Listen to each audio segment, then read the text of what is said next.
welcome everybody to the Des Clark, Alex Brown, and Nondescript White Guy Show. And we appreciate y'all coming and enjoying the show here live at Austin's 481 Peterson Rd in Libertyville. And we appreciate you guys tuning in online. Give yourself a round of applause. Good crowd in here tonight. Sir, for the Des Clark, Alex Brown, and Ryan Steele, our Nondescript White Guy Show. Hey, today we have Chris Conte, who's supposed to be coming and sitting in on the show, so he'll be here momentarily. But you know, I have to say, I was not sure I was going to make the show tonight. Why not? I just wasn't feeling good. So if you wasn't feeling good, it was hurting. What happened? Why I'm a nondescript white guy. I mean, with a big mouth. What does that think of me? Something happened. Of course something happened, right? So I wasn't feeling good. I was a little, hurting. My body was hurting. I'm old. Your body was hurting? My body was hurting. Hold on. I am old. Some stuff we don't want to know about. My Social Security is kicking in next week, all right? I was old, but that's okay. You was old? Yeah, because you know what? I went in the bathroom, I got a little shot in the butt, and I'm good to go. A shot of what? I got a shot of Toradol. Doesn't everybody? Gosh. Doesn't everybody get a shot of Toradol? Yeah, I mean, everybody that plays is normal. Plays what? Plays football, any contact sport is normal. He's talking about what Urlacher said, and it's pretty normal. I think we're going to get on that a little later, but... No, actually, we might as well talk about it right now. Let's do it right now then, because I think that is normal. Is it not normal for you? Well, I wouldn't call it normal. Taking shots of Toradol is not a normal thing. I think over the course of my career, I probably could say I had about 15 to 20 Toradol shots over a 12-year career. Well, I wouldn't say, okay, I say it's normal because I didn't take the shot, but I took the pills. I took the pills, and that was, I just needed something to stop the pain. Yeah, so you took the pills, but you didn't take Toradol. You sound like an addict right now, saying you needed something to stop the pain. I'm an addict for football, and I wanted to play. I wanted to perform for everybody out there. Well, why don't we do this? Why don't we take a listen to what Brian had to say about what he did this last week, Tuesday, an episode of HBO Sports, Real Sports. Mm-hmm. Brian Gummel aired. Andrea Kramer did the interview, and I believe we have that audio queued up, ready to go. So let's take a listen to what Brian had to say.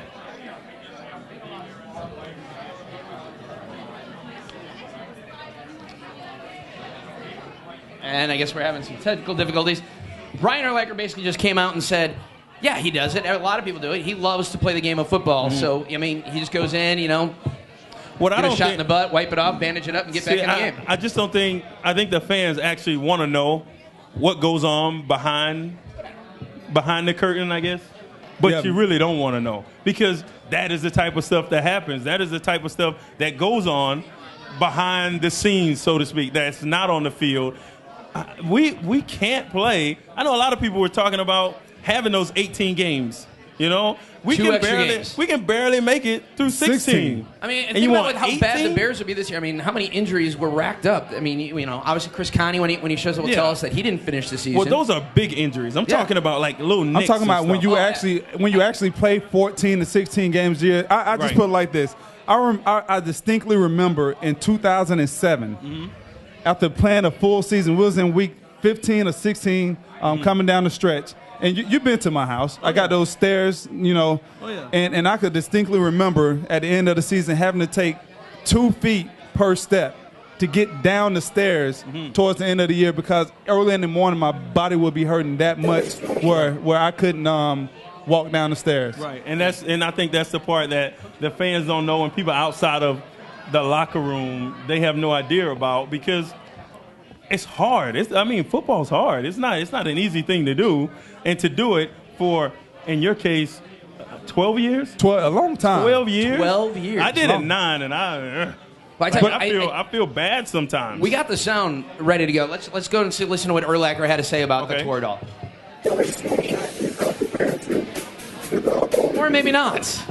Maybe not. Maybe we don't have the sound on that. You know what? We'll put that in post. But I had a guy talking to a couple people in the crowd. He asked me, how did my body feel now after 12 years? And I have to say, I've been blessed to wake up every morning now and feel good. I jump out of the bed and I'm ready to go. Mm-hmm. I don't always go. I lay back down because I don't have to go anywhere. But I'm ready to go. When you play in that game, I think not playing this year has really allowed me to see what kind of toll football has on your body year in and year out, because I wake up every morning. I'm happy that I do not feel like I felt playing. I'm the same way. I'm glad. I guess I wanted to play this year. I did. I really wanted to play this year. But since I didn't play, I do feel good. Like, I've never had this moment where I've been playing football every year. Since I was 6. Since I was 4. I played flag football 4, 5, and 6. Then tackle at 7 up until this year. And I just don't think that the general public realizes the beating you take on not just game day, folks. I mean, the practices. Right. You know, the training camp, the practices, the 2 days. It all just grinds and grinds, and the physical. I mean, when you hear those popping, those are microphones on the sideline, right. 26, 27 yards away that you're hearing. These guys are getting hit that hard, and you can hear it, that your surround sound makes the seats vibrate. It takes a toll on your bodies. Yeah. Can you blame a guy like Urlacher for taking that pain? No, the thing about it is what he said is it's been blown out of proportion. You got guys coming out now saying it's 20 to 30 guys lined up every week to take a Toradol shot. I've never seen more than 7 or 8 guys get a Toradol shot, and that was on a bad week. Most of the time it's 2, 3, or 4 guys in there getting a Toradol shot, and it's not an addictive drug. I mean, if somebody out here, I just related to this. If you have a bad headache, you're going to take aspirin. Right. That's what I equate it to for football. You're going to take aspirin. You know, the only concern that a lot of people are coming out with is that, you know, Toradol is different. In that the old days, if you had a pain in the knee, you got a shot in the knee, and it was localized. Toradol kind of eases the pain throughout the entire body. It takes away the pain of the entire body, and so sometimes people say that your body is in pain for reasons. It's telling you not to do something. Don't push it any further. And if you have Toradol, do you push it too far? Do you hurt yourself more than you should to where you guys are able to walk? Some people. The reason we're in the NFL is because we pushed it too far. We pushed it further than what people thought was right anyway. That's the reason that we made it to the NFL, because we were willing to go where a lot of people didn't want to go. Like, everybody wants to play in the NFL, but everybody don't want to do what it takes to get to the NFL. People don't want to, and I know some of y'all are eating, but I'm going to say it anyway. People don't want to be out there running them wind sprints until you throw up. Right. To make it to the NFL or to stay in the NFL. And those nachos, I see them, but they look good. I had to get rid of them. But if you was going out training tomorrow, they would be coming up. Yes, they would come up. You guys are looking at nachos. I'm smelling the barbecue ribs. Can you smell that wood fire? I can. And we're here at Austin's in Libertyville, 481 Peterson Rd. So if you're not here, you better get here. You got a nice crowd. You can always call in at 773-382-8732 if you have questions or comments. Chris Conte will be here momentarily. We have him as our special guest today. But our production crew is begging for another shot at this. Are they? Our production crew is begging for another shot. So do they deserve another shot? Do you guys want to hear what Brian Urlacher actually said on this topic? Let's give it a try. It's normal. You drop your pants, you get the alcohol, they give you a shot, put the Band-Aid on, and you go out and play. It is. You drop your pants. You take a shot. Put a Band-Aid on. Put your pants up, and you go play. And you go play. What's wrong with that? And a lot of times you see the little blood stain right there. You do, yes. You know, a little blood stain when the needle went in? You got to give it a little bit, let it heal up a little bit. Well, it burns too when you first put it in there. You got to rub it a little bit. You got to rub? Yeah, you kind of rub it. You got to rub it? I took a few in college. Doesn't blood dry brown too? No, it dry red. Oh, okay. On those white sometimes pants. on the white pants. That's what I'm talking about. Man. But let me play the devil's advocate here. Okay. Because I actually had a situation, and this was in 2008, when I took a Toradol shot before the game, and this was like my third one in like 4 weeks. I broke my back in 2 separate places. I broke a rib, and I also had a bruised kidney. The first Green Bay game. No, that was 2009. In 2009 against... That was Green Bay. Green Bay we started out. When I came back, I was taking frequent Toradol shots to deal with the pain so I could play. It was about 4 weeks into consecutive Toradol shots, and I would take a shot before the game, and I would take 2 pills at halftime.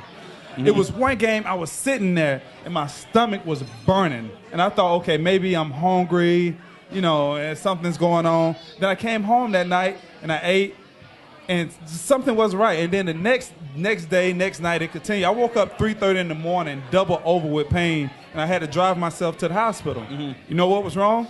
I had developed ulcers from the Toradol. From the Toradol. That's what people say. Too much use. This is what I don't like about the whole thing, is that they administer the Toradol, but they never tell you the side effects. Right. They never tell you if you do it too much, you could develop something where you could lose a liver. Mm-hmm. And would you not take it then? Well, that's the problem I have with that. See, would you not take it? I didn't for the rest of the year and the rest of the time I was in the league. If I was hurt, I played hurt because I didn't want a chance losing a liver. I already had the stomach ulcers, and it happened to me twice. At that period, it happened to me twice. So I was like, it's not worth going out there and possibly injuring myself internally to play a football game when I could just man up and deal with the pain. I agree somewhat, I guess, because we do what we do for a living. Like we're putting ourselves in harm anyway. It is possible for us to go out and break our neck every play. You can break a bone every play. You can die on any particular play that we go out and we still choose to go out and do it. So what's the big deal about the Toradol or about when guys have all these problems after football? Personally, I don't feel sorry because if I had a problem after football, I chose to do it. You knew what you was getting into. I knew what I was getting into. When NASCAR, when those guys get in that car at 200 miles an hour, they know if they wreck, they could die. Right. Like we understand what could happen, and yet we still choose to do it. Nobody's holding a gun to your head saying you have to play football. Nobody's forcing us to do it. This yard. This isn't Burt Reynolds or Adam Sandler's remake. You guys choose to play football. So if I am in that position, hopefully not, and it is very unfortunate. I'm not being insensitive to those people that it does happen to, but if it happens to me, then I chose that profession. I knew the risks going in, and if it happens, it happens. That's football. That's what it is. Football. And we have a guy here that we actually have a guy that played this year. And he chose to come here. And he chose. Nobody held a gun to his head. He made a great choice. He made a great choice. I think he did. I hope it was a good choice. Yeah, ladies and gentlemen, welcome to the show. Des, you got it? Mr. Chris Conte. Big round of applause. Your Chicago Bears safety. How you doing, Chris? I'm doing well. Glad to be here. All NFL rookie. Yes. He's still a rookie. He's still a rookie, though. Yeah, the year's not over yet, technically. You're still a rookie until 3 games. Yeah, that's what I've heard. I've heard that I can't sit on the bench, until halfway through the season. And hold on. Let me explain to the people what that means. Out when it gets cold, and we're practicing, they bring out the benches so we can sit over next to the heaters. Right. Rookies can't sit on the bench. No. Rookies cannot. They have to stand. They can stand in front of the heater, but they cannot sit on the bench. I don't see anything wrong with that. So I didn't see anything wrong with that either. I don't see anything wrong with that. So go on. I just want to explain. Yeah. Being a rookie is, has its disadvantages, but you go through it, and next year there'll be a new batch of guys that I can give them the treatment to. After your third game. After my third game. Yeah, how prevalent is the rookie hazing? I mean, it was a big deal was made of the whole Des Bryant and Dallas refusing to take Roy Williams pads. In hindsight, Des Bryant obviously was probably smart. I mean, it's Roy Williams we're talking about here. We're not talking about a veteran. All right. He is a veteran. Okay. How prevalent? Chris, did you have to deal with any of those big hazing things? I've heard stories, but the Bears weren't too bad. I heard a lot of stories about Olin, and I heard you always gonna hear stories about Olin. I heard I was pretty lucky to miss that guy, but it really wasn't that bad. The guy that got on me the most was probably Charles Tillman Peanut, and I remember the first day I showed up, at Birdman where we have our training camp. I get a call to my room, and I'm like, who is this? And he said, come downstairs. Conte, come downstairs. I was like, all right. So I come downstairs, and Peanut's standing there, and he's like, move all the furniture out of my room.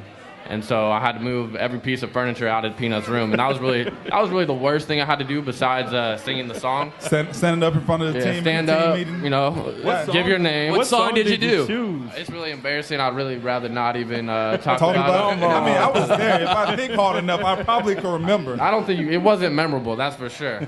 You know what? You got booed off the stage. I got booed off the stage. Really How did you get booed off the stage? Because some people don't put a lot of effort into it, and he was one of those guys that didn't put a lot of of effort into it. Hey, I was trying to learn the playbook, not trying to learn the song. So. Well, you should have knew the song before you got up there. It's the song that you choose. The that song song is the That's playbook. a song that you sing in the shower. That's a song that you've sung over and over and over again. So let me just give everybody who's watching a little taste of what it's like to sing a song? No, of what the rookies have to do. Oh, okay. First of all, y'all are the players, and this is where the coach stands and lecture or teach or whatever he's doing for us. And we asked the rookies to get up in front of everybody. So let's see. I'm the rookie here. All right, get the camera ready. Right. And him and every other rookie has to get up and perform and sing a song. And the first thing we ask them is, what's your name and what's your signing bonus? Signing bonus? Oh, yeah. We want to know that. And so really? We want to know how much money that you guaranteed money. How much money you tricked the team out of. That's what we want to know. It's a lot of guys who didn't get paid a lot of money. Some guys get up there, I'm such and such, and my signing bonus was $5,000.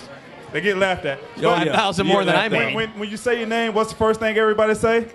Oh, yeah. They do. Oh, what are they? You don't have a name. You don't have a name. That's right. We'll ask them their name, and as soon as they get ready to say it, and then we'll scream, you don't have a name, rookie. Like that. It's crazy. You know? Does any rookie ever go up and go, I'm rookie? Yeah, we had one. I mean, that's just smart, right? Smart. Yeah, I'm if rookie. you get smart, but see, that is when it goes. The bad stuff happens. That's when Comcast gets their video of us taping somebody to the goalpost because he got to get smart. Just be a rookie. When I was a rookie, I did everything. Just be a rookie. You'll be all right. Just so you know, the reason the fans have to pay so much for your tickets is all the tape that gets used in hazing. That's where all the ticket money goes, to pay for the athletic tape.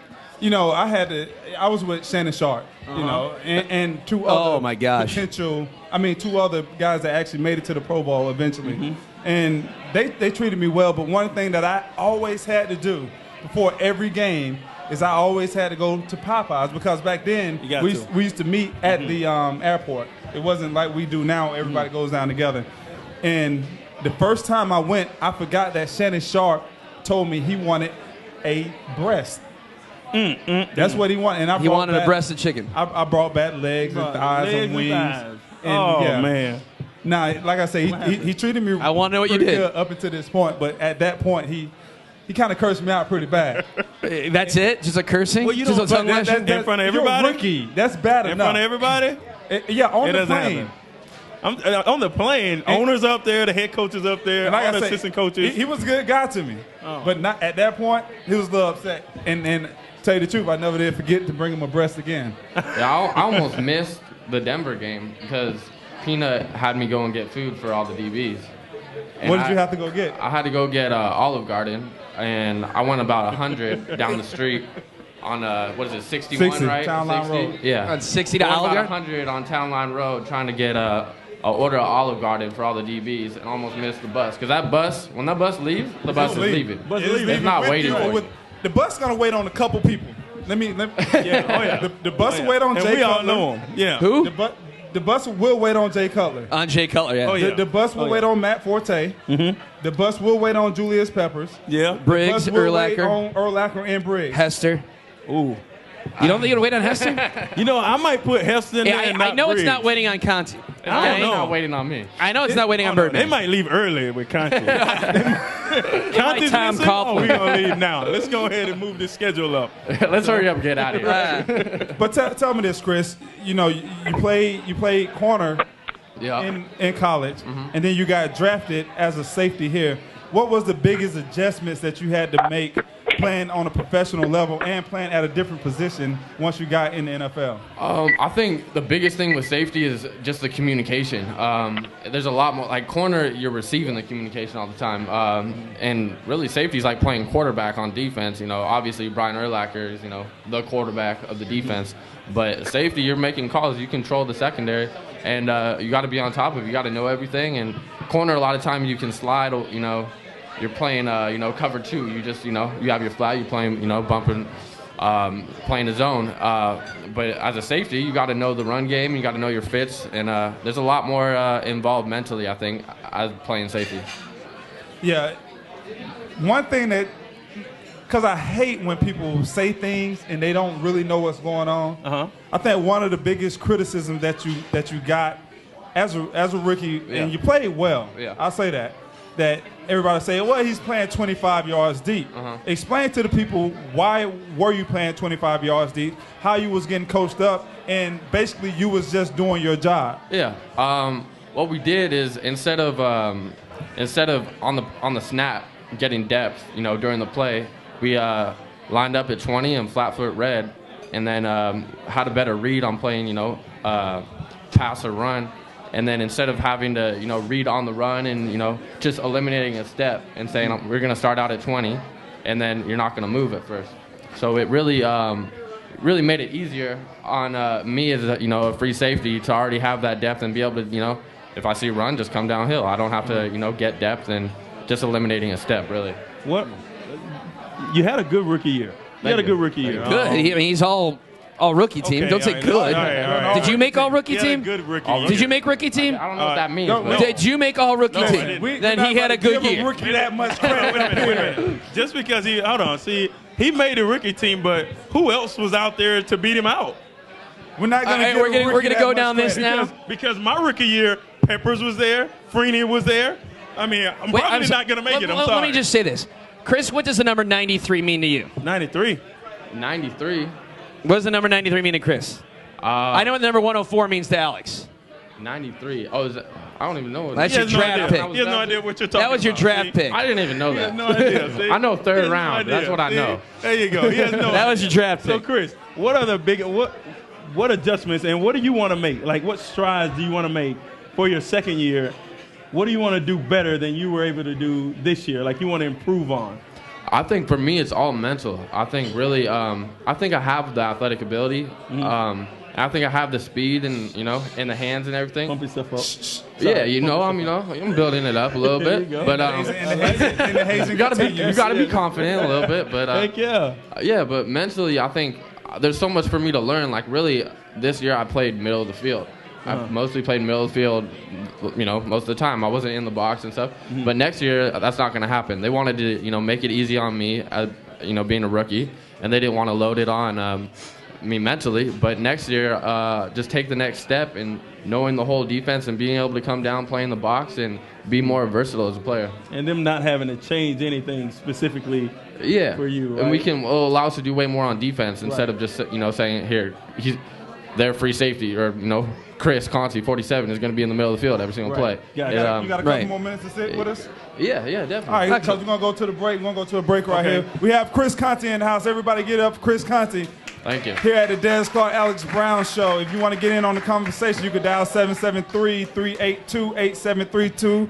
Having a great conversation with Chris Conte. If you're in the area, you come on down to Austin's at 481 Peterson Road in Libertyville, Illinois. We'll be right back in about 5 minutes or so? 5 minutes. I mean, 4.5. 4.5? That's 4.5. Let's make it 4:15. 4:15. We'll be back at 7:30. Welcome back to the Des Clark. His name is Alex Brown. I'm so sorry. And Nondescript White Guy Show. We got Chris Conte along with us in the house tonight, stand for another segment. Hey, right. Tonight, Austin's have on special the Bud Platinum, which Blood Platinum. What? You said blood. The Bud Platinum. It's not even on the market yet. It's not even on the market, but they do have the special here at Austin's. You can buy it tonight. It is 6% alcohol by volume, so it's a little bit stronger, but very light on carbs. Heard about it. Very smooth. Bud is releasing this, Super Bowl weekend? It's an announced Super Bowl weekend, so but you can preview it here a little for earlier. the Des Clark and Alex Brown show, you can preview it here, so make sure you get your waitresses and order a Bud Light Platinum. And also on special tonight, we have the Bud family bottles and drafts for $2. And we also have Jaeger bombs for $5. Jaeger bombs. So kids, cover your ears. All the adults, go get your Jaeger bombs. I'm telling you, I want one. Anybody get one? I want one. Somebody bring Alice one. I do. I really do. Matter of fact, Alice say all the Jaeger bombs on him. Whoa. Hold on. Let's not go that far, but maybe half of them. Half of them? No, I'm kidding. No. No. Yeah. If you buy one, you got to buy Alex one. He'll pay for the one that. Yeah. So that's the deal. Yeah, if I buy you one, then they can buy one for themselves. Yes. Correct. Exactly. So if you buy Alex one, it's even. It's an even deal. Right. Yeah. Right. It all comes out of the same pocket. Exactly. Getting back on football here, gentlemen. get back on football here. We got Chris Conte in the house, like we said. But last week, we had a guy who was talking about Chris Conte that called in, and he's calling back in this week. This guy may be a forecaster. He thought he was on to something. Oh, my God. He did. He said that Chris Conte was like Fensick and Doug Plank. I think like that's Fensick. He thought Conte and Stelz were Fensick and Plank. I think he's on a good track. When we were off the air, he was saying that Coach Bird, who is their defensive safeties coach, called him and Stelz throwbacks. And this is the reason why. When the last time you seen two starting safeties? White guys. Yeah. Starting that safety. And then he also said I can name a few white safeties, but not two. No, seriously, tell us, for real. Jason Sehorn is a white safety. Two of them. Oh, two of them. No, Fensick and Plank. We need two. That's it. So this is common for the Bears right here. Let's go to the phone line. It's been 25 years. Let's go to the phone line and get Max on. How you doing, Max? I'm doing great. How are you, Alex, Des, and Ryan? Great, We're doing pretty good. Good. I'm glad, Chris, you decided to show up on the show. And, why? Because he makes you look Twitter, good now? And I see your nickname is Birdman.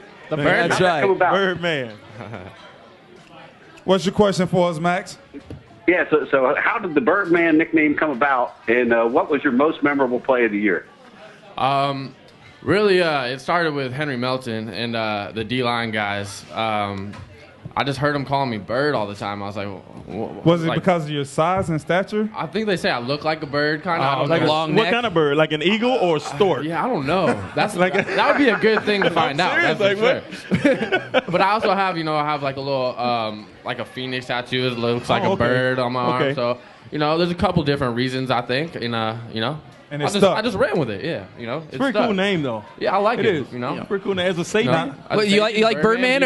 Birdman as an offensive guard probably wouldn't go. No, as a safety is great. But as a safety, yeah, that's pretty good. So I like it. You think as the season went along, and Max, we appreciate the call. Thanks, Ed. One of our frequent callers. But as the season went along, did you see yourself identifying with that nickname? Because I seen the picture of you with your arms out like this.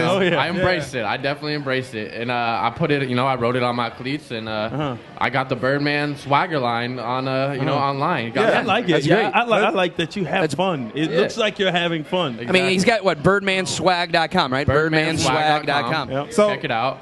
But part two of Max's question was, what was your most memorable play? My most memorable play. I think obviously my first interception in London was by far the most memorable play. To have your first NFL career interception is something that you dream about your whole entire life, and then for that to happen, and then to happen in London was pretty memorable for me, and I'll always remember London now.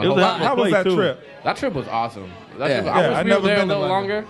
I wish we were there a little longer, but I had a lot of fun. I hope we get an opportunity to go back because it was a lot of fun. Mm-hmm. Yeah, I think your most memorable play, at least for me, was your assist on a touchdown. On my assist? Your assist. Let's lay this to rest because can we get it? Can we get it? Because when this play happened, and I was tweeting like I usually do during the games, and I had a whole bunch of people. Yeah. The Kansas City game. Okay. We're talking about the Kansas City Hail Mary at halftime where Brian Urlacher looks like he has the ball in his hands.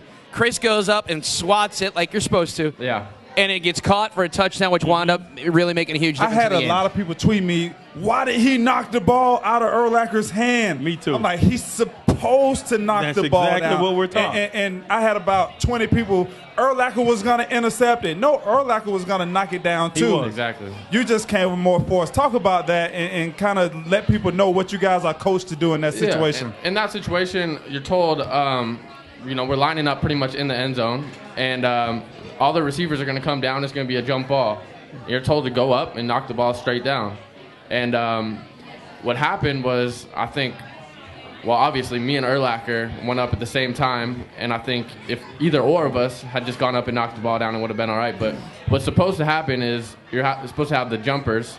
So where the ball is thrown, you have the jumpers. They jump up, and the rest of the guys that aren't jumping are supposed to come and box the guys out. And they snuck their running back. I think I don't remember his name. Little bitty guy. It was McCluster. Yeah. They snuck him down the field as a trailer, and he just didn't get boxed out. So me and Brian did exactly what we were supposed to do. We knocked the ball straight down, and really the guy just didn't get boxed out. So it was an unfortunate play. And Brian even said, how many times has that happened? Like, exactly. It's never happened to him. How many jump balls, it happens in close games all the time when they're throwing up a desperation play. And it's never happened. You don't see it happen that much. And it's just unfortunate. It's unlucky, really. Right. You play the odds, and in that particular instance, the odds kind of bit us in the butt. But you do it the same way if you had to do it again. Yeah. So you have to. You have to be consistent with it, and I agree with it. I agree with the play. I agree with what you did. It's always been taught that way, and it shouldn't change. Yeah. So we're here at Austin's 481 Peterson Road, Libertyville. You can also watch the game. You can watch the show. Watch the game? I know the game. Watch the game. It's not a game right now. Oh, it's a game, baby. It's not a game, but it's it's game like time. a game. It is game time, yes. Oh, it's game time. You can watch the game show or the game show or whatever you want to say. Whatever you want to call at it. DesClarkShow.com. You can also call in 773-382-8732. We're here with Chris Conte, Desmond Clark, the nondescript white guy, and your boy. Can we Alex change Brown. nicknames, Chris? Can we change But he's nicknames? pretty He's the like, script, he's though. the script, though. Wait a He's the minute. script. I want to It's change Birdman. nicknames. You want to be Birdman? It's too late now. Of course he wants to be Birdman. I'd like to be Birdman. Of course he wants to be Birdman. Can you be the nondescript white guy? This man has made Birdman cool, and you want to take it from him? I can't make anything cool. I You need made nondescript. You're making I that Bud Light Platinum pretty relevant? cool right now. Blood Knight Platinum. You want a Bud Light Platinum? That I'm Blood all Light. right. I'm good Okay. with water. I mean, we could get you one. Yeah, we can get I would like one, but I'll be all right. Okay, you'll be all right. I'll be all right. Okay. All right. Well, tell me about this.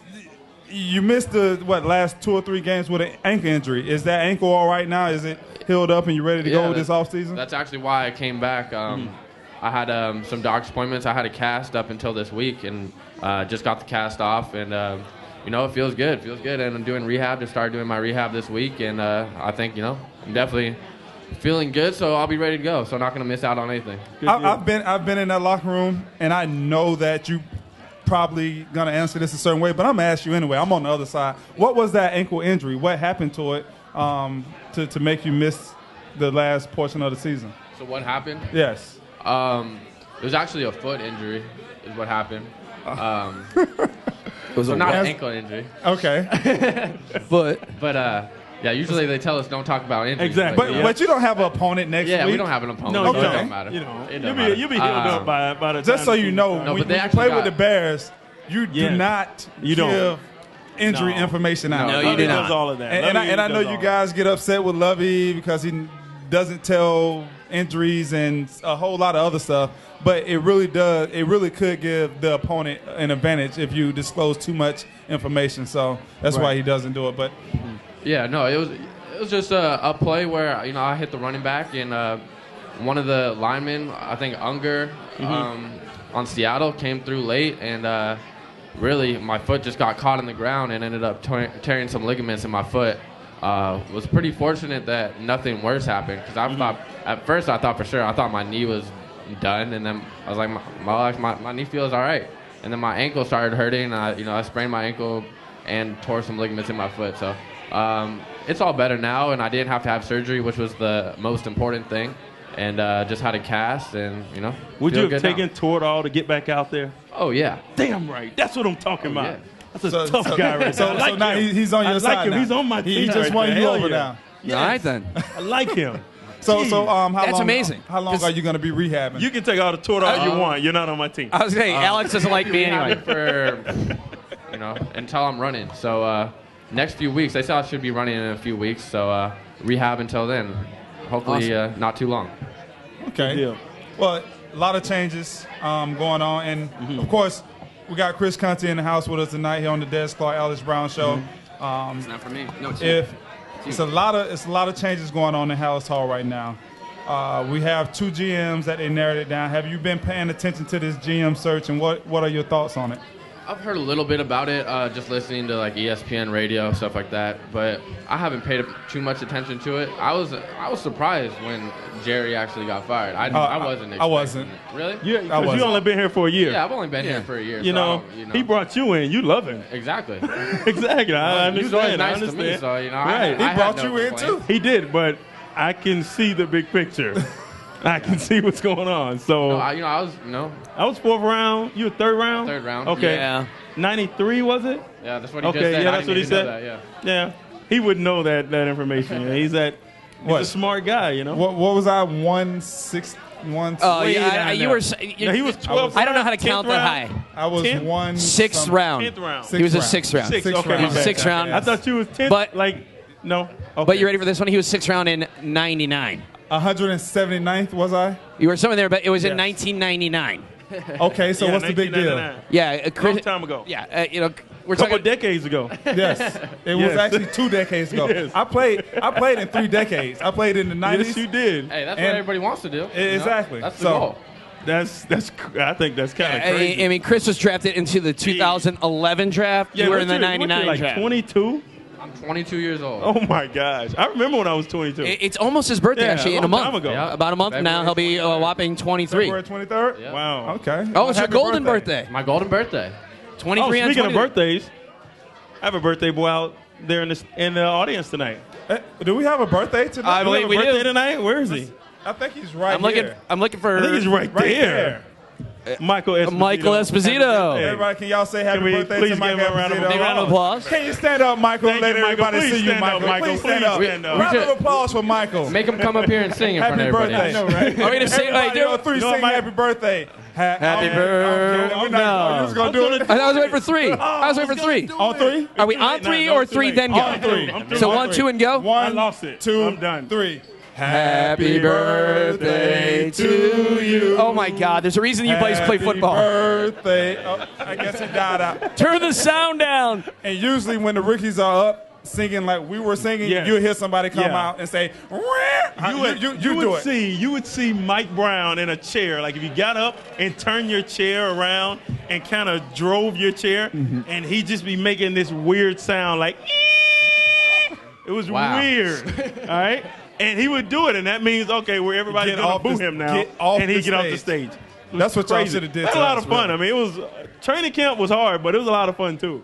So that's probably the that's the best. That's the I think we need to go to the phone right now. Part of training camp is when It when we have that moment when we all having fun and just joking with each other. Yeah. It's hard, but you know it is. But it is. And somebody that enjoyed a lot of that time is on the phone right now Yes, with sir. us. Yeah, as a matter of fact, Teammate. your teammate, Yeah. our ex-teammate, Our ex-teammate. double nickel. Mr. Yes. Lance Briggs. How you Mr. doing, Lance? Lance Briggs on the phone right now. What's up, Lance? What's up, fella? What's up, going man? How on, you Lance? You know, I know a little something about training camp. What you know about training camp, Lance? Man, I love training camp. I love training camp now. My first couple of years, I didn't like it because I was nervous. I was on every special team, on every defensive position, You were every supposed linebacker to be. position. You were supposed to be Sure. on every special teams. You was a rookie. I agreed, and I did what rookies do. You know what I mean? I was to be seen, not to be heard. That's true. That's Yeah. true. And we can say that you was heard because obviously you had a great career. Yes. Hey, congratulations Absolutely. on going to your 7th consecutive Yes. Pro Bowl. Thank you, fellas. I appreciate it. That's unbelievable. I Think about it. feel blessed, Yes, sir. very blessed, and lucky. So, just talking about this year, Lance, sum up this year for us. How was it for you? You know, it was up and down, but how would you view this year looking back on it? You know what? This year, I look at it as a season missed. You know, I'm watching the playoffs and stuff like that, and even though I'm happy the Packers and the Denver Broncos didn't make it, it was like something was missing. It was like I knew that we should be there. And at the time when some of our players, you know, when Forte and Cutler went down, you know, we were by far one of the hottest teams in the NFL at the time. So I knew that, you know, with those guys still aligned in our lineup, that we were headed to those playoffs and we were going to make something happen in the championship.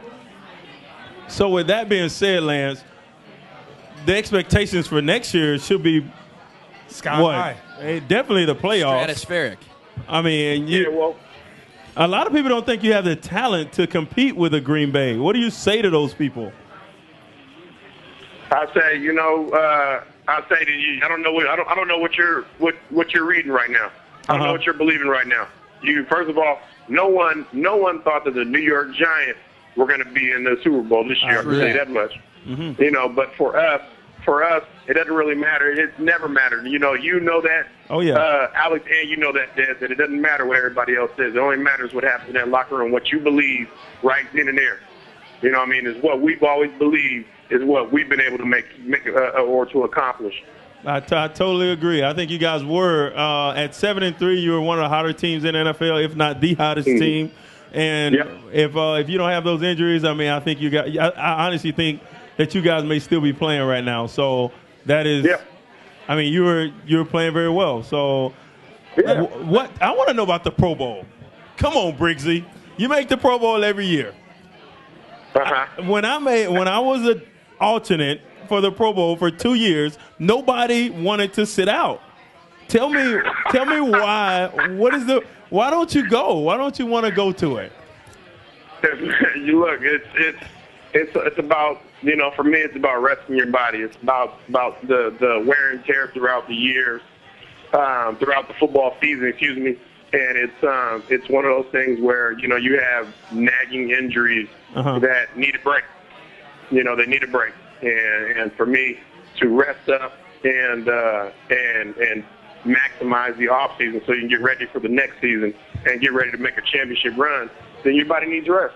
It really does. You know what I mean? I had some injuries. I had guys fall on my ankles, fall on my knees, fall on all parts of my body throughout the year. And it didn't have a chance to heal because you were playing the very next week, or we're playing, you know, on a short week on Thursday, right? You know, and you guys know what the grind is like during football season, and so you got to. I mean, it's a decision that you have to make.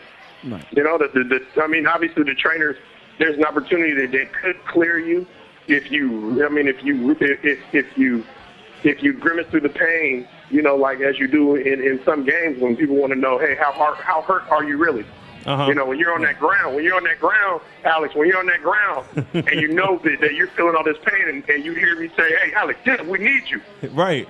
Oh, yeah. Exactly, right. It's time to get up. The first thing you want to do is that I don't want to let my teammates down. That's right. Well, Lance, thanks for calling. This is Ryan, the nondescript white guy, asking you a question. You talk about the Pro Bowl and being injured and stuff like that. Big questions here in Chicago is, you know, Matt Forte has decided to go to the Pro Bowl. As a teammate of his, what is your take on, you know, should he go or should he rest up for the next year? You know, if Matt Forte feels healthy enough that he can pass the test, and not only pass the test, but he feels healthy enough that he can play in the game, then more power to him.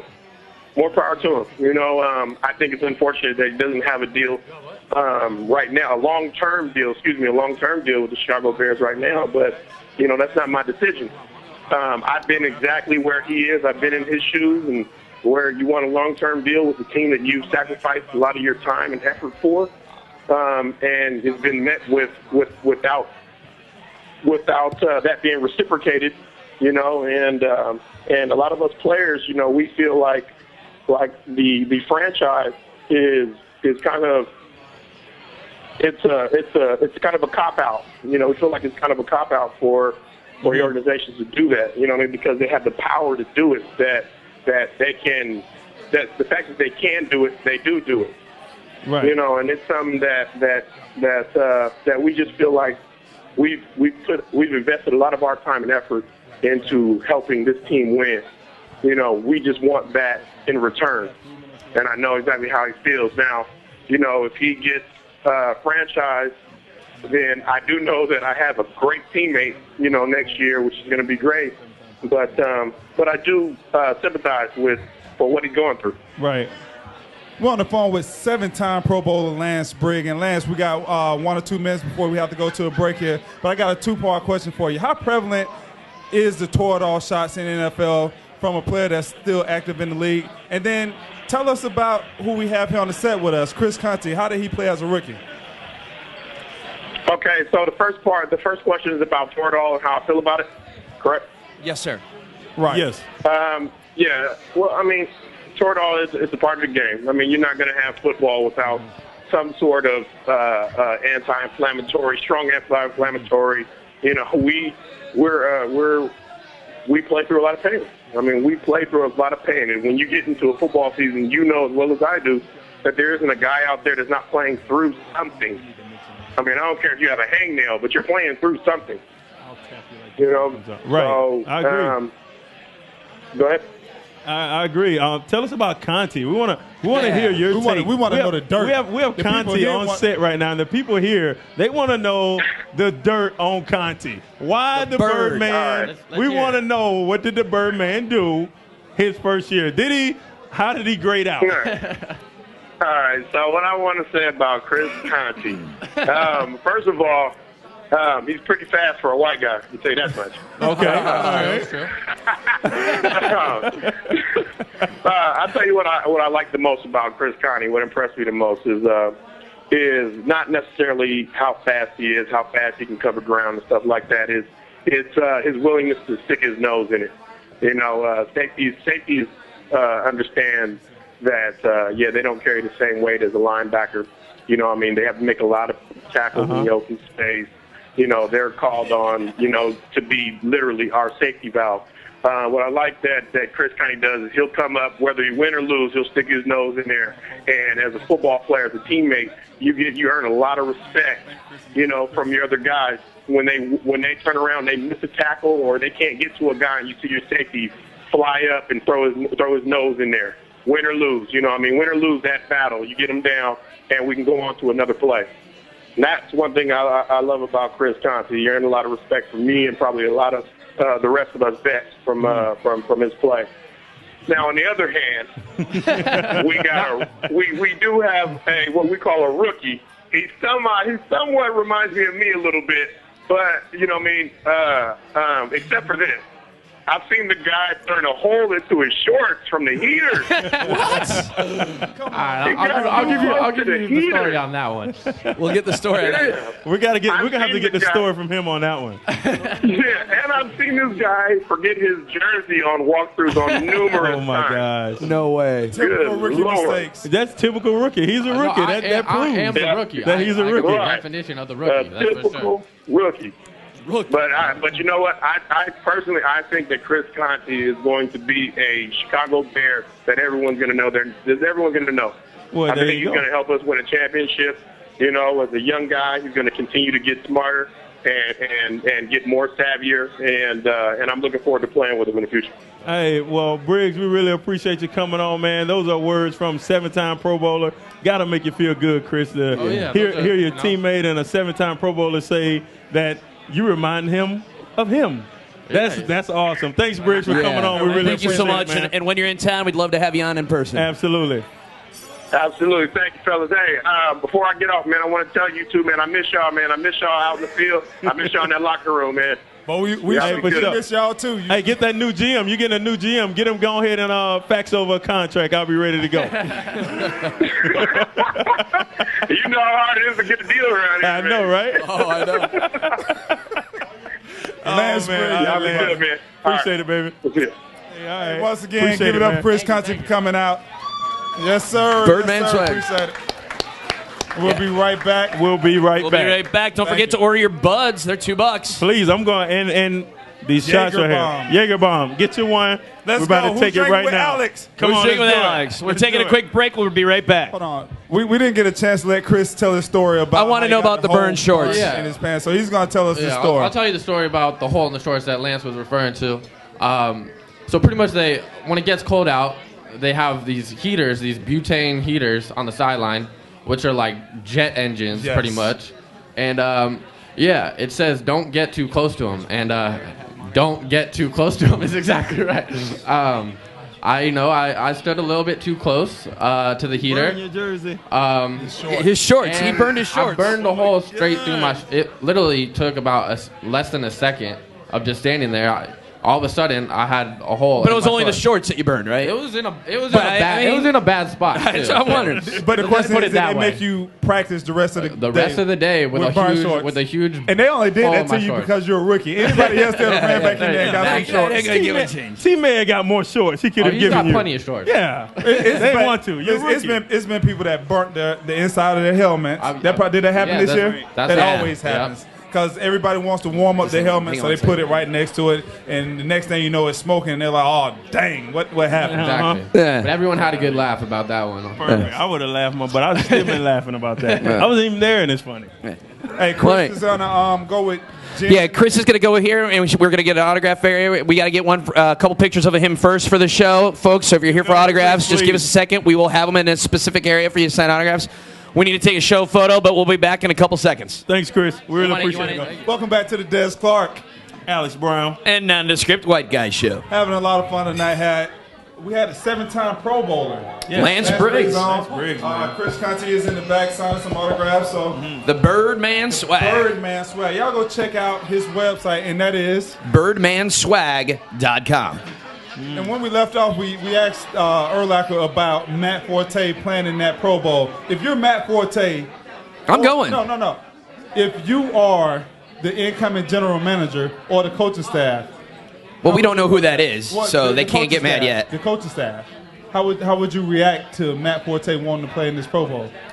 You know, considering everything Matt has done for this team, and he went on that field at the, knowing that he should have been paid and wasn't paid, and put his heart and soul into the team every play. He deserved it. Yeah. He deserved it. Oh, no question. He deserved it. And if the coaching staff doesn't let him go, then the coaches need to look in the mirror and check themselves, because you play your butt off for two things in the league. You can play it off for the Super Bowl, and if you're not going to get to the Super Bowl, you want the Pro Bowl, right? The Pro Bowl is an individual accomplishment, although the team helps. The Super Bowl is a team thing, and if you can't get one, you want the other. And if you take that away from the guy, you don't deserve to be in this game.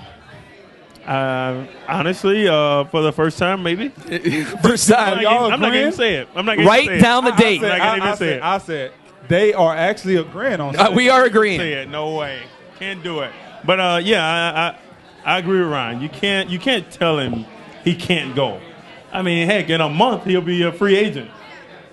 Yeah, tell him he can't go, and then we'll see how this goes down. How these negotiations go down. Right. So I think if he's healthy, like Briggs said, I mean, if he's healthy, he should play. I mean, it's his first one.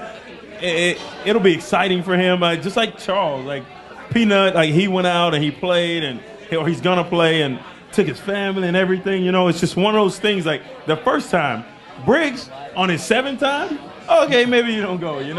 Maybe he's a little fed up with it. He wants to rest his body. One of my most disappointing stories in the NFL has to do with a Pro Bowl. You were at the Pro Bowl? No, I was an alternate the same year that you was an alternate in 2005. Oh yeah. So I flew home.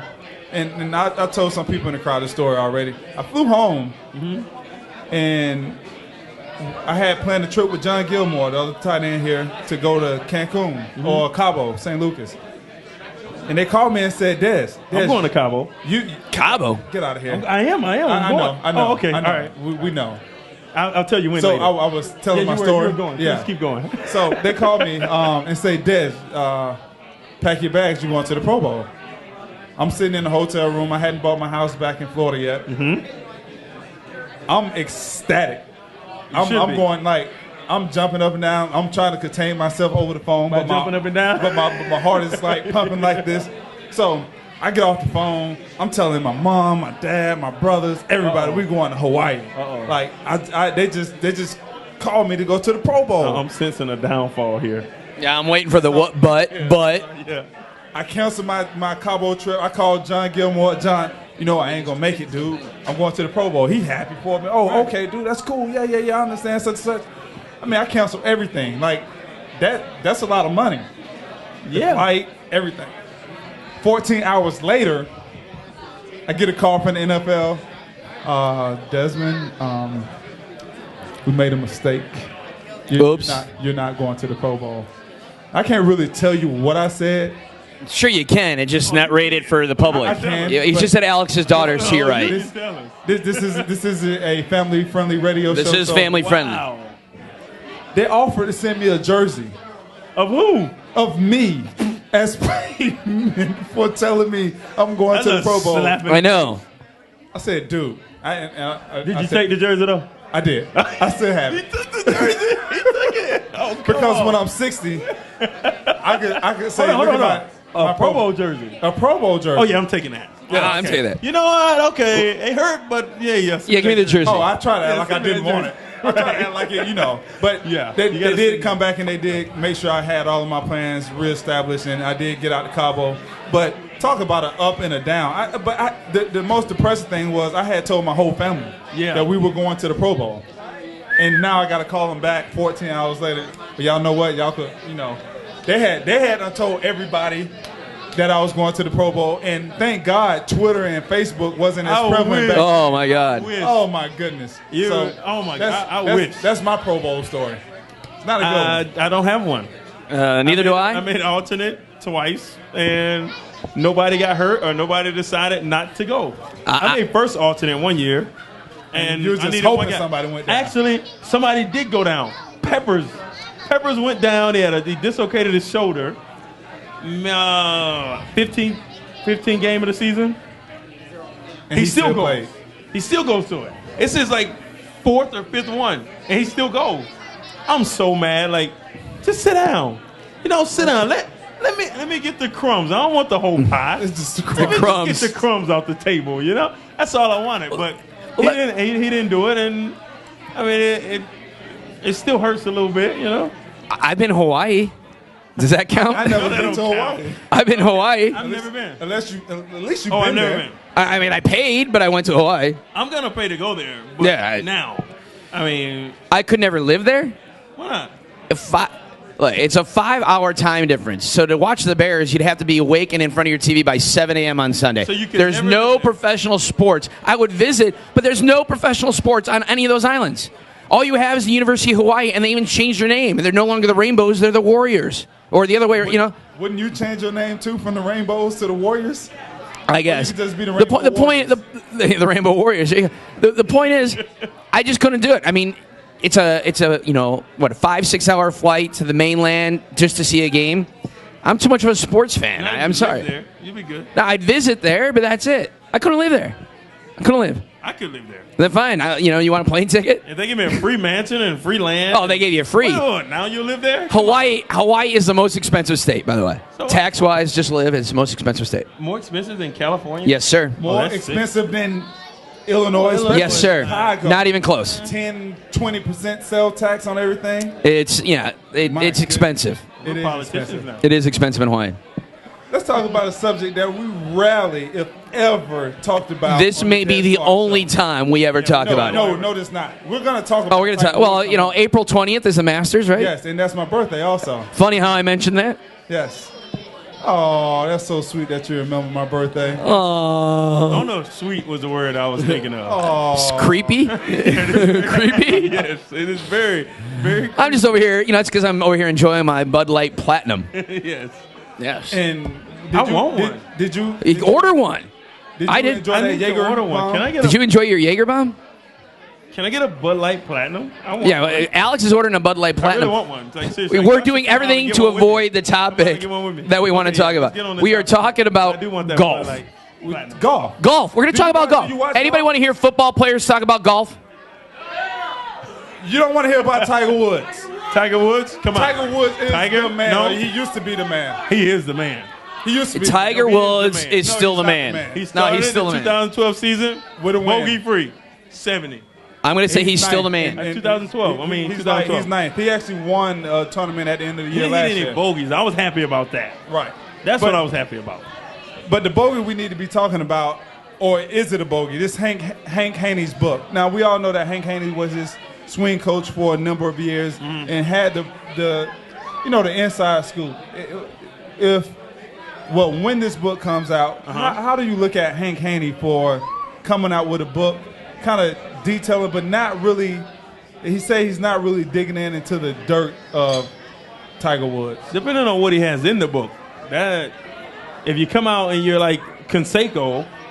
Yeah, and you're calling them out and putting out stuff that really shouldn't be out in the public, honestly. I mean, there's some things that if he wants to sell his book, then yeah, he's going to put that stuff in there. So why wouldn't he put everything he knows about Tiger in the book? If you're willing to go that extra mile to actually make a book about the Tiger Woods untold stories, if you will. There's a lot of untold stories, too. I mean, okay, well, go all out. Tiger's going to hate you anyway. So go all out, sell your book, make all the money you can. And So you have no problem with him coming no, I out do with have a a book? problem with it. But if you're going to do it, if he's going to do it anyway, then screw it. Just go ahead and do everything. Just tell everything. Make your book a bestseller. I mean, they don't do a tell half all. A tell half all? It's not a tell half. Well, there's some things that he probably It is a don't feel tell all. bad. Some things he might feel bad that he witnessed about Tiger. But Tiger's going to be mad at him anyway. I mean, how much more is there about Tiger that isn't already out there? Well, before I'm you sure it's found a out lot. about that part, you didn't think that there was anything more about Tiger. You know what I mean? That he was playing rounds of golf on the side? Right. That's what he was doing. He had 18 holes? Yes, he did. That's right. yes, he did. That's right. I wonder what par is on that course. Oh, man. I'm glad you disguised that the way you did. Because it went right over. He did. People heads that needed to go. Some it people went right didn't even over. get it, but Thank that's you. okay. That's okay. That's fine. That works. That works.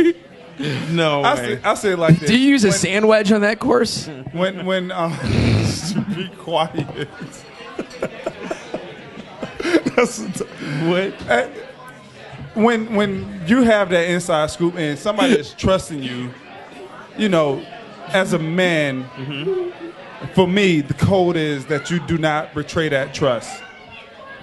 That's not the same code that all men live by. I understand that, but that's why I have a problem. It's pretty apparent every single day by all the situations that come up that everybody don't live by the same code.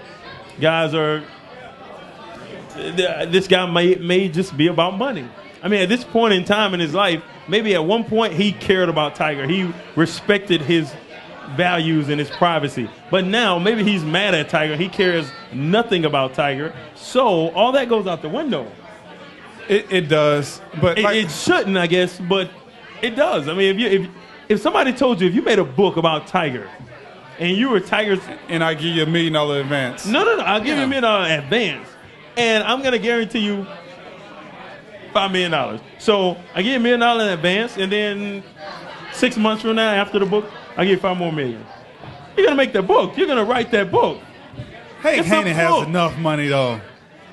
I don't know what enough. I don't know. I don't You know think what enough Hank money Haney is. has enough Do money? You guys, I don't know what enough money is. You I think don't Hank know. Haney has enough money or Tiger Woods has enough money? I don't have enough. I want Tiger more. Is there ever such a thing? Tiger Woods lost a think lot so. of money. No, he didn't lose. Tiger Woods got a lot of money, but What? is there ever? He gave a lot to his ex, not as much What? as Kobe. What? Hold on.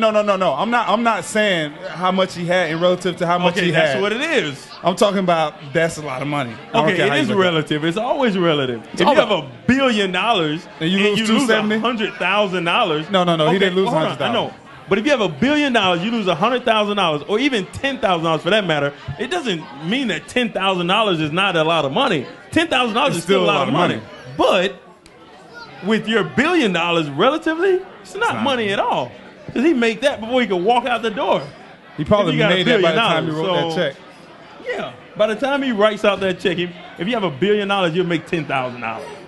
So I don't. That's true. I think he has tons of money. I don't think money's a problem for Tiger. I think everything else was a problem. And I think I honestly believe he's gotten everything together now, and I think he's going to have one hell of a year. Honestly. Well, let's hope, because for the game of golf, For the game, Tiger they is. need him. I mean, yeah, he's the lifeblood of the game right now. Well, he just got $1 million for showing up to the tournament. I'd give him $1 million to come to my tournament. They Would you? I they- will. Yeah. Well, you're gonna make it back. I'm gonna make it back. Yes. $1 million for Tiger to come. Well, how much would you pay me to come to your tournament? I would pay you $1 million to stay home. All right, come on, pay up. I'll stay home for I don't a have minute. a tournament yet. Oh well, we'll get you a tournament so I can make $1 million. I don't have a tournament yet. Really? Y'all need to stop. I know. Why don't y'all hug it out? Not a Hug it out. Not Hug a it out. chance. You listen to the Des Clark, Alex Brown, and the Nondescript white guy. Oh, there's some love right there. Show here at Austin's 41 Peterson Road, Libertyville. You can also watch us on Des Clark, like you guys are doing. DesClark.com. Des Clark Show. Sorry, DesClarkShow.com. There you You can go. also call in 773-382-8732. Hey, and while y'all are here, go and get those Bud Light Platinums. You cannot Please. get those can't get 'em anywhere else. else. Des I want Clark one. Show special. I want one. Can I get one? Can I get one, please? You can also, while you're sitting here, get the Bud family bottles and drafts for $2. Please, I Not the platinums, bottle though. for $5. The platinums are not $2. But Drink up, be safe, have your designated driver. Hey, these are good. These are the platinums good. aren't $2. No, the platinums aren't $2. Just Bud and Bud Light. But I didn't say those was $2. the Buds I said are the Bud family bottles. But get the platinums. I want to see more blue bottles out there. Trust me, you Right. cannot get these You for gotta another try week. it at least. This is a special for the Des Clark Show tonight and ongoing here at Austin's. So make sure you get your Bud Light Platinum. Should we start talking about the Super Bowl now? Maybe, I think I don't know. I want to hear about. I want to hear what you have to say about these two candidates.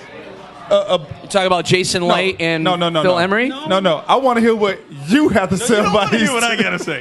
You don't That's, hear what that's I why gotta you say. want to bring it up. Let me- I can't stand it. Bud Light Platinum. I can't stand the thought of Bud Light Emery. Platinum. You can't stand the thought of Emery? No. Why? Because he is familiar with the Bears. If they want change, then they need to do change.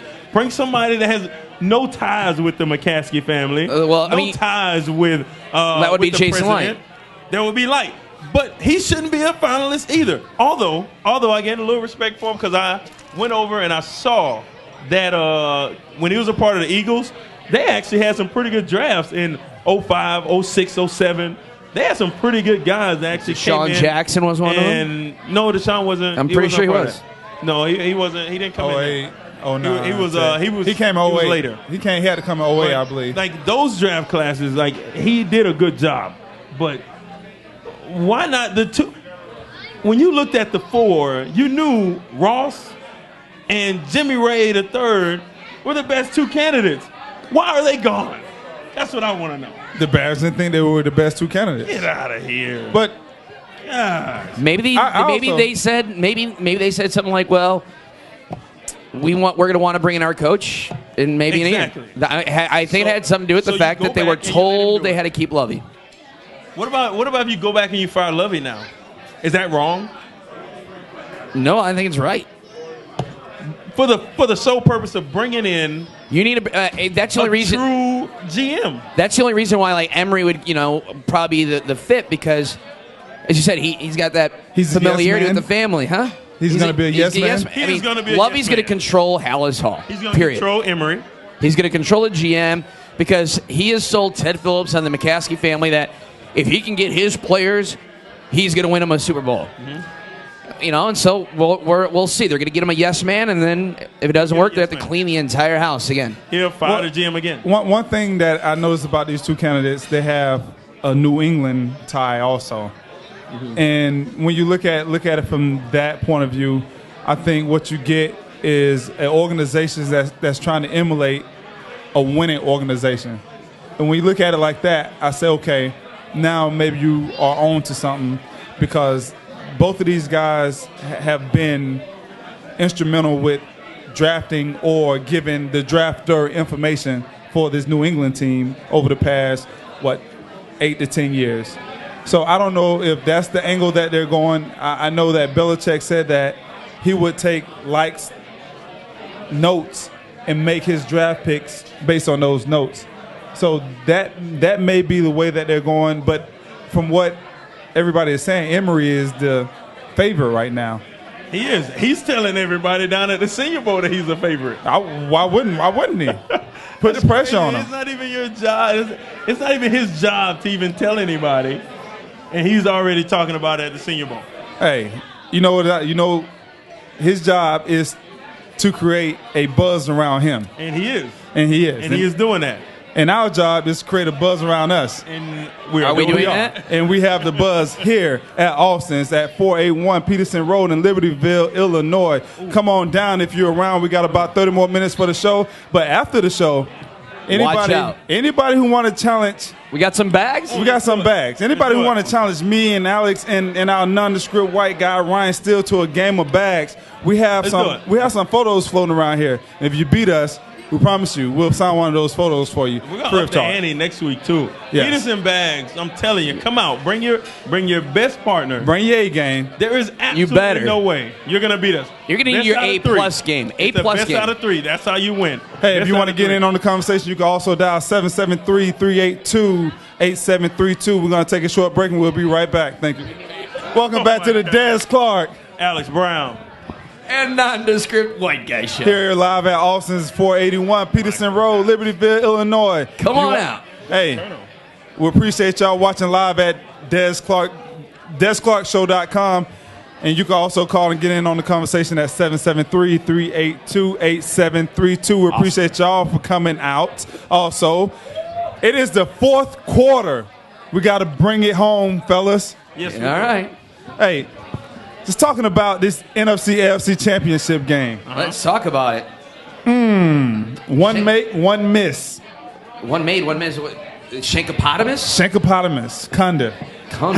How would, Alex, if Robbie Gould, he didn't do it much. no, he didn't do it much, Right. but if Robbie Gould came back into the locker room, well, he would have to come back in the locker Yeah, he room. gotta come back But in. when he Yeah. comes back in the locker room after missing, if he would have missed a kick like that, what would have been your response? How would you have viewed him? How would you have looked at him at that point? It's very hard for me to talk about Robbie and how I would have responded to Robbie because he made so many. And you've seen him do it over and over. So I might have even given him a pass. But being in the situation, I guess, that situation to go or to tie the game, to possibly go on in overtime and win the game, to go to the Super Bowl. Yeah, we're only talking about overtime. I don't know, man. Like that, I would have been pissed off now. I'd have been mad, but it's Robbie. And I know that for the most part, like, he makes that kick. And, like, I don't think a lot of people know it. The scoreboard read third down. Did it? The scoreboard read third down. They thought they had another offensive play. Okay. And Harbaugh, the coach is standing over there. He's like, well, he has a third down play. He's looking for it. And about 15 seconds to go, somebody says, it's fourth down, right? That's why they rushed out, and I was like, field goal time. That's why I think he missed. Because it was a rush situation. I think it was it's a rush. 32 yards. It's 32. So the mistake I think he made was, if your kicker can make a 32-yarder, he can make a 37-yarder. Take the 5-yard penalty. Take your time and make the kick. That's what I think should have happened. And that's been a pretty big ordeal of why he missed the kick. I think it was rushed. I think it was take the 5-yard penalty. Yeah, you take it. So you're But watching the game. I'm watching the game, and I'm still stuck on the play before.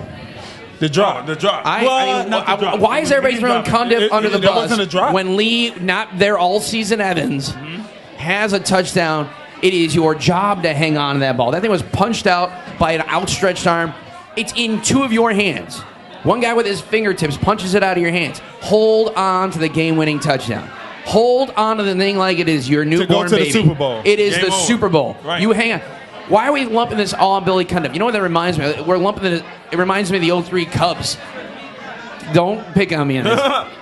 It reminds me of, everybody wants to talk about the Bartman ball. But it was a foul ball. Alex Gonzalez, the shortstop, had an easy double play, and he boots the ground ball. He boots it. But nobody remembers that. They remember a foul ball. Everybody remembers them losing, though. And it was game 6. You know? It wasn't even game 7. It was game 6. Yep. Right. Nobody remembers that. The point is, everybody's going to remember Cundiff. Right. Lee Evans has the game won. Cundiff is just tying it. Why are we going after Cundiff? To Cundiff's credit, he came out and he says, look, I feel sorry for Ray Lewis. I feel sorry for Ed Reed. Those guys play their hearts out. It was my job to make the kick, and I missed. He came out and he took his medicine. Why do they remember that? Because that was the last play. Because that was the last opportunity, and he had the perfect chance to win the game. Another guy who was a GOAT the same day, Kyle Williams. Two Kyle critical Williams. errors. I actually feel worse for him than I feel for Cundiff. I don't. I don't. Not necessarily as feel worse. I think that he made more critical errors. I feel worse for him because the Not first that I feel bad the for first him. one was just stupid. The second one was a fumble, right? The first one, he hit his knee and then he I didn't touch it, and ran away. He didn't even try to jump on the ball. He went the other way. When obviously he felt it hit his knee. He felt it hit his knee because you could see it in his face, but then he tried to play it off. He tried to play it off. He tried He to play it off. Rather than You know jumping on the ball like you should have. He doesn't understand. This It's is 30 cameras. 2012. They have 35 cameras on you. And they can slow-mo. They can slow it down. And they're going to see if the ball touches. With that being said, I may not feel sorry for the guy. Sorry for the guy. I'm not going to send him death threats over Twitter. No, I think that was a little too far. Some of the death threats he received was just wrong. Yeah. And it was too much. So regardless, it's still a game. And this is what I have to say to the fans.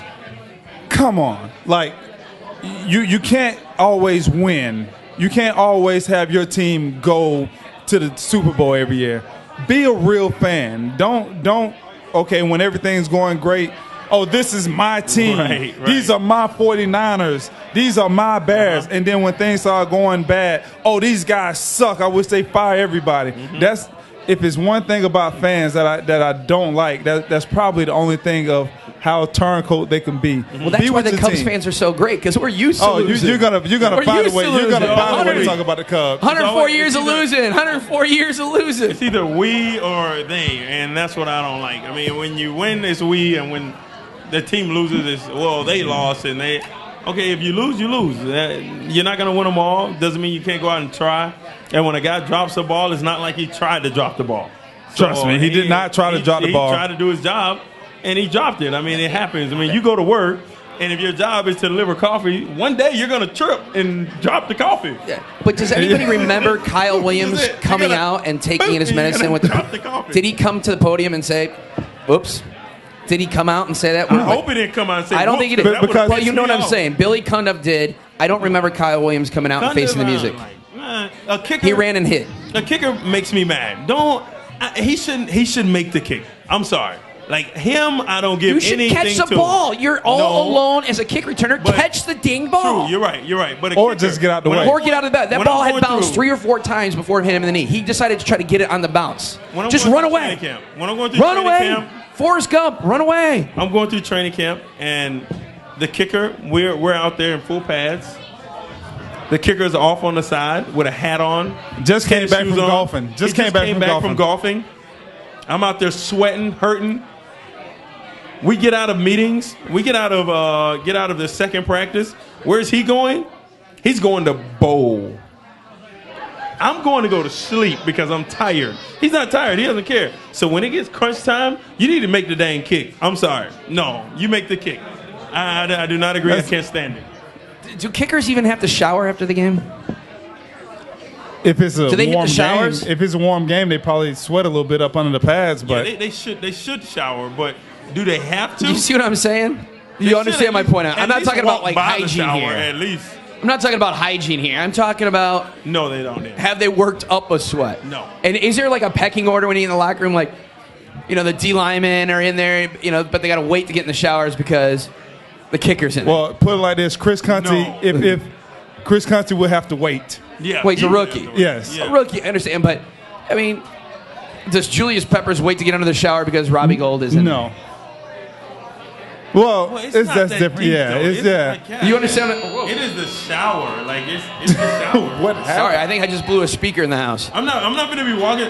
So I'm not going to walk to the shower with my towel and say, "Hey, excuse me, Ryan, it's my turn." No, go ahead, take a shower, get out of here. Like, no, that's too much. That's too much. No, not going to do it. Well, I'm just wondering if you guys view kickers in the same way that they're part of the team. Robbie changed my view of a kicker because he's won a lot of ball games for us. He kept us in a lot of ball games. So in college, I had Jeff Chandler, who wasn't able to make it into the NFL, but he's Florida all-time leading scorer. So he did a great job.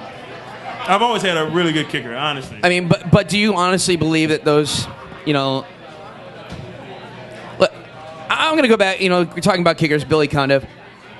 I'll just switch gears. The play before, Lee Evans should have had that pass. Mm-hmm. With that being said, that pass was on the money. Yes. It was in his hands, in the end zone, in a tight situation. He dropped it. He dropped it as an incomplete Understood. pass. I'm talking about the quarterback. Right. I don't like Flacco. I would like to discuss Flacco. The game he had against Tom Brady. He didn't throw the picks that Tom Brady did. I asked this question on Twitter while I was watching the game. Is he a top half quarterback? Would you put 16 people in front of him? Well, I mean, we can start naming them. Is that what you want to do? I don't think so. I don't think I can name 16 in front of him. But he'd be 14. I think he's between 10 and 15. 14. He's between 10 and 15, but there's too many people below him. But he doesn't get that credit that I think he deserves. Credit for what? He's 10 to 15. He's in the middle of the pack. Is that credit? I don't think he gets the credit. When you're playing for a defensive-minded team, right? You manage the game. You manage the game. You Trent Dilfer the game. Right.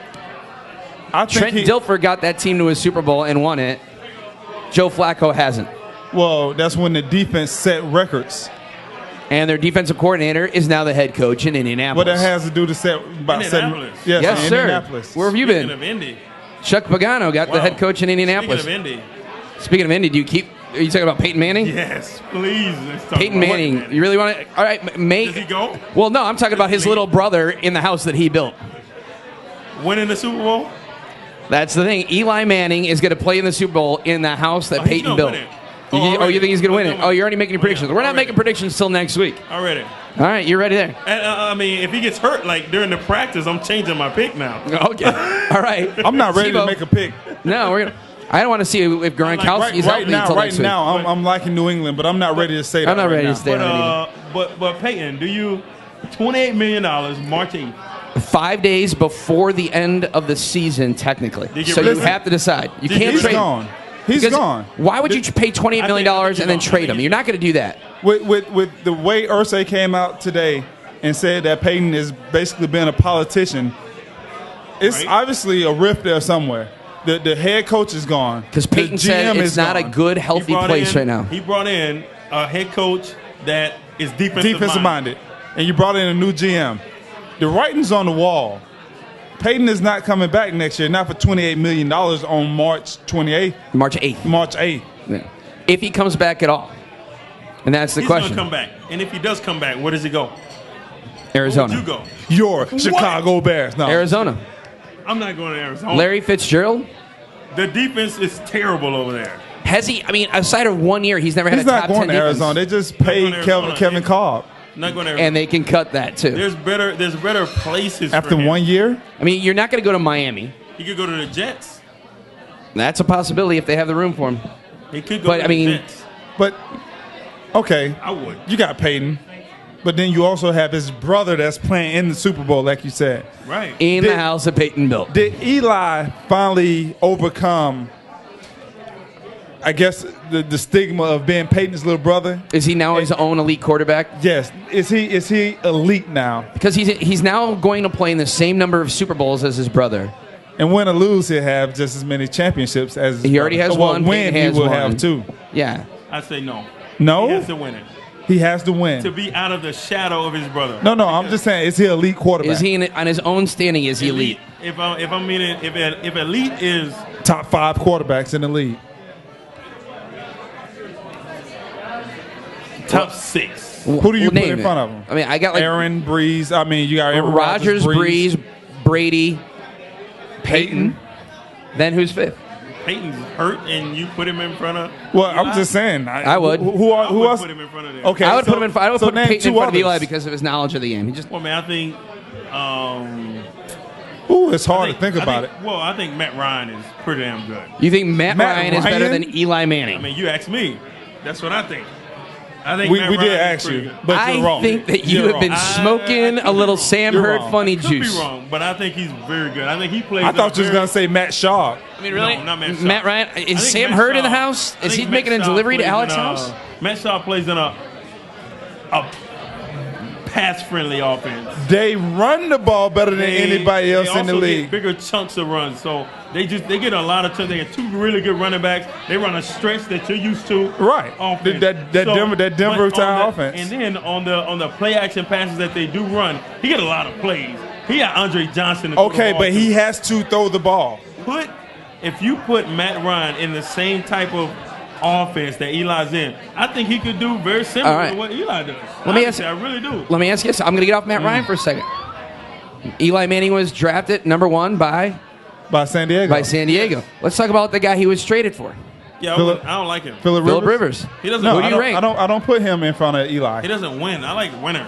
You like winners? I think Roethlisberger's 9 and 7 is a winner. I think. You think Roethlisberger is better than Eli? Yeah, he wins. You get an argument. If I say If you're gonna go by like wins, winners, you got to go with Roethlisberger. Roethlisberger, you got Tom Brady, Aaron Rodgers, Drew Brees. That's 4. All I need is one more. That's what I'm saying. So I just think top 6 will make me more comfortable choosing. I mean, career than record. saying top 5. His career record is still questionable. Who's? Eli's? You have to Even really look at the break NFC. down You want me to break it down? Look at the NFC Championship game. I'll break it down. The NFC Championship game. His quarterback rating was lower than Alex Smith's. Okay, he threw the ball 58 times in wet conditions. So what? They How all many? playing in the same He condition. threw it 58 So did times. it, and Alex threw it a lot more than we thought because they only Alex gave threw the ball 20 15 times to times. Alex Gore, 24 times, Okay, and to 58. 38. He threw the ball 58 times. He completed 32 passes. He set an NFC record with 32 passes, Right. 32 completions. His quarterback rating was lower than Alex Smith's. He And you threw- want to put him in an elite rating. Yes. No, I'm not gonna not put him in an elite rating. He threw because for of one game, 301 but pass. 300. I mean, he would have been in the Pro Bowl this year, except for he's playing the Super Bowl. So Matthew Cam Newton. Stafford isn't up there with him. We're talking about winning games, right? Yeah, we are. Well, he's been hurt a lot now. Yeah, but he played one playoff game. He's over 1. Well, Hey, you got to win the big games. okay. Matt Stafford win a big game, then we'll put him in that you gotta category. put it- you He gotta didn't put even win the somebody big on a games good in team. college. Okay, Steve Young was on a terrible team, and nobody thought he was very good when he was at Tampa. He goes to San Francisco. He's a Hall of Famer. You have With that to being said, do it. You have to gotta do it have more the than 1 players, year. too. You have It's to got to do be it more than 1 year. You have to Eli have has the been team very around you. inconsistent. He's been up and down, very inconsistent. They were writing this team off mid-season. Like they did the beginning of 07 when they were 0-2. Right. And Tom Coughlin, everybody was crying for his head. Fire this guy, fire this guy. He turned it around. They won the Super Bowl. Right. They're going to do it again. He's going to get an extension. But do you write a team off with an elite quarterback? You never could write a team off with. And twice, Absolutely. we just talked about 2 seasons can. that the Giants were written off. Because it's been done twice. It's been done. But if a team has an elite quarterback, do you write them off? Eli is elite, and I think he is. I just think he's top 6 as opposed to top 5. Then You have yet to give me the 5 quarterbacks in front of him. because I'm thinking him and Matt Ryan is right there together. Okay, you have yet to give me the 5 quarterbacks in front of him. Okay, Rodgers. I did. Drew Brees. Okay. Roethlisberger. Tom Brady. Okay. Matt Ryan and. And he's but leaving you're out not his putting brother. him in front of me. You're not putting him Okay, in so front. they're 5A and 5B. Okay, so he's top 5. No. You just put them both Okay. at 5. Matt Ryan, then Eli. Just so No, you're that's right. fine. Just so Okay. you're right. I'm lying. No. You cannot put. If this kid wins this next Super Bowl, all I'm saying is he'll be out of his brother's shadow then. That's what I think. Especially if he wins the Super Bowl in the house his brother built. Right. He's a real deal. Somebody who casts a very huge shadow is Tom Brady. Hey, you know what? I was reading something today, and they were talking about the franchises that win the most have like the holy trinity of football: a great owner, a great head coach, and a great quarterback. And when you look back in history, you look at people who won 2, 3, 4 championships. You look at Chuck Noll, Rooney, and then Bradshaw with 4. You look at like the Niners with DeBartolo, Walsh, and Montana. In Montana, then you have Aikman, you have Jimmy Johnson, and you have Jerry Jones. You have Shanahan, Pat Elway. Bowlen, and Elway. And now in New England, Kraft. Go back to Joe Robbie. You have Shula, and you also have Greasy that won a couple, and they went to 3 Super Bowls in a row. Call him a great quarterback. No, not a Yeah. great quarterback. Okay, Not come a great on. quarterback. No. That's you said, though. He's not even. Yeah, He's not even a good I did say quarterback. that. But He's I not- would say New England. But they were in a run-happy system. Yeah. I mean, they were the Zonka He's a team. Hall of Famer, right? Is Now, Greasy a Hall of that Famer? Fame stuff, I don't. Is he a Hall of put a lot Famer? into that. He's a Hall of Famer. Yes, but I don't So- put a lot into that. But he's a Hall of Famer, so that must mean that he's That's great. somebody's vote. And somebody votes you in. If you're Those are popular, writers you get in. voting. If you're popular, you get in. If you're a Hall, So- if you're hold on, if you're a Tebow's Hall in of the Pro Famer, Bowl. you are great. Tebow's in the Pro Bowl. You disagree, Ryan. If you're a Hall of Famer, you're not great. I disagree. I think it depends. You have to look at the context of the Hall of Fame in the era you were in. Okay. Would I ever put Greasy in the top 15 I mean, I put Greasy right on par with Flacco. It was a different game. Exactly, and he played in a run-happy offense. And that's what I'm saying. I'd rather have Bart Starr. I would rather have Bart Starr over Bob Greasy on any day. Okay. What about Terry Bradshaw? I think he was a great quarterback. I think he had some amazing wide receivers that made some amazing catches. Was Troy Aikman a great quarterback? No. He did what was asked of him. Right. Doesn't mean you're great, though. He did it in a great fashion. Yeah, it doesn't mean you're great. I think you play Hall on a of great Famer. team. Hall of Famer. You can't put any one of those guys on. Peyton Manning is a great quarterback. He makes people better. Without a doubt. I think that's what makes you great. Tom Brady, you can't even name his receivers outside of 1 year with Randy Moss, 2 years with Randy Moss, right? And then he had Deion Branch. He's played in 5. He's playing in his 23rd playoff game. Right. And how many have the Bears played in 23 in their entire history? Since the Super Bowl era started, the Bears have had 23 playoff games. Tom Brady alone is in his 23rd playoff game. So that's pretty sad. Hey, McCaskey's. This is reality calling. Wow, that's pretty sad. Tom Brady has played in more playoff, the same number of playoff games as the Bears organization. Is this calling or knocking? With that being said, that's knocking. Is that calling or knocking? Whatever. Wake up. Reality's knocking. All right. You want to know who should be knocking? You know, how about the you talk about Matthew Stafford. How about the Lions? How many playoff games have they been in? A few. Yeah, not many. Not many. I mean, speaking of hard. Well, we're here at Austin's 481 Peterson Rd in Libertyville. Forgot all about that. Oh, yeah. You can call us in. You can watch on the DesClarkShow.com, or you can call in 773-382-8732.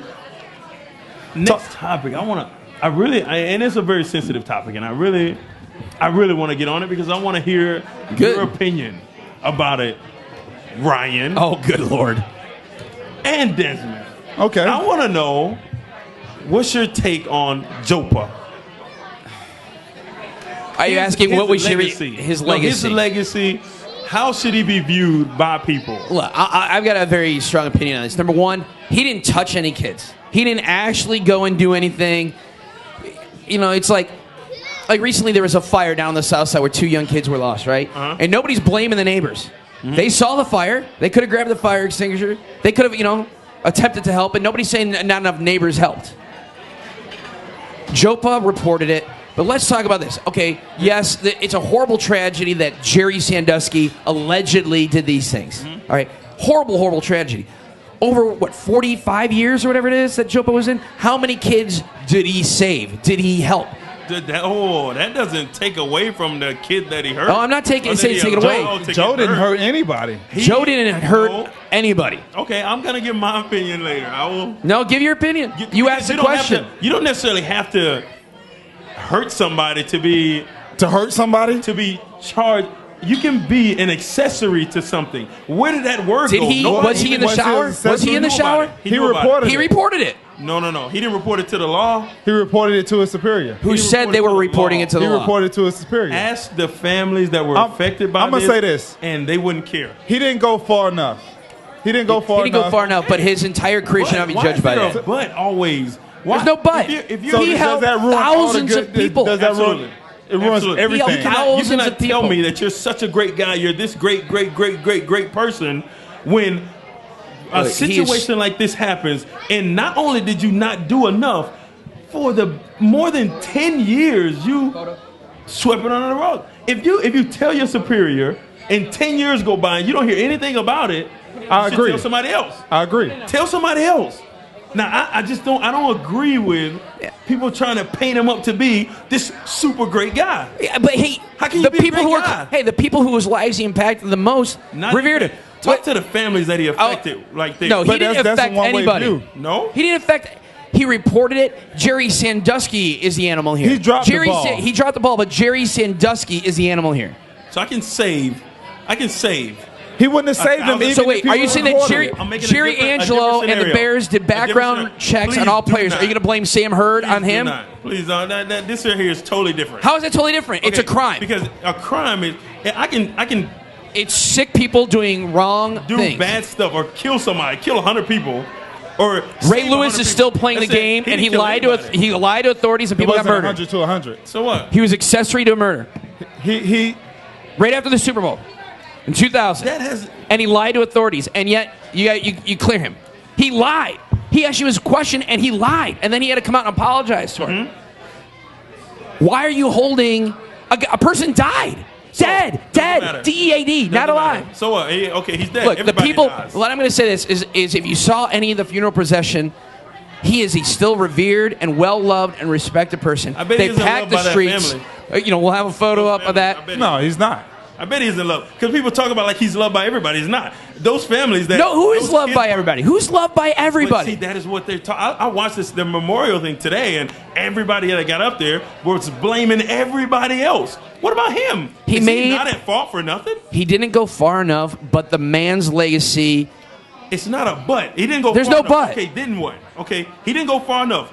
He should have. We can argue this until we're blue in the face. But I don't understand. The point is we're going to have to agree. We're going to have You're just like a different color blue. I'm the blue of this nice Bud Platinum Tell me right here. I don't understand. Tell you why what? Tell me why is there a but? Because I'm gonna tell you why it's a but.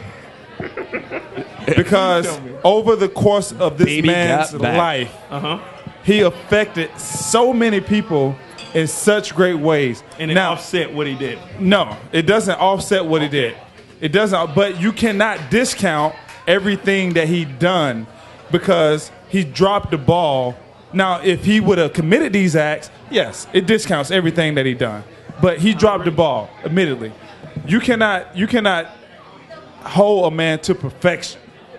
Not perfection, but every human being, every parent, every grown-up is held to this. If you see something bad going on with a kid, absolutely you should tell authorities. But I just don't believe that it discounts everything else he did for his life. It doesn't erase all the good stuff he's done. Make it personal?